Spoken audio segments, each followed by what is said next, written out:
মুস্তাফিজের বল খেলা অনেক কঠিন, সাংবাদিকদের জবাবে একই বললেন স্যাম কারান। হ্যাঁ দর্শক, মুস্তাফিজুর রহমান আইপিএল খেলায় শেষে বাংলাদেশে চলে এসেছে জিম্বাবুয়ে সিরিজ খেলার জন্য।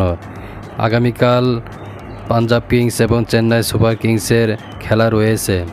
সাংবাদিকদের জবাবে স্যাম কারান বলেন, মুস্তাফিজের বল খেলা কঠিন, কিন্তু মুস্তাফিজ আগামী ম্যাচে থাকছেন না, যার কারণে আমাদের জন্য ম্যাচটা জেতা অনেক সহজ। আমরা ম্যাচটা সহজেই জিততে পারবো, কারণ মুস্তাফিজুর রহমান অসাধারণ বল করে।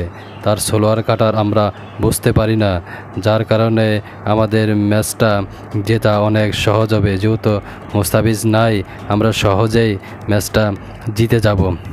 প্রিয় দর্শক, এবারের আইপিএলে মুস্তাফিজুর রহমান অসাধারণ বল করেছে। 9 ম্যাচ খেলে 14 উইকেট নিয়েছে এবং তার অসাধারণ বোলিংয়ে চেন্নাই সুপার কিংস তাকে ছাড়তে চায় নাই, কিন্তু বাংলাদেশে জিম্বাবুয়ে সিরিজ চলার কারণে তাকে দেশে ফিরতে হয়। প্রিয় দর্শক, এবারের আইপিএল মুস্তাফিজুরের কার কাছে কেমন লেগেছে কমেন্ট করে কমেন্ট বক্সে জানিয়ে যাবেন। ধন্যবাদ।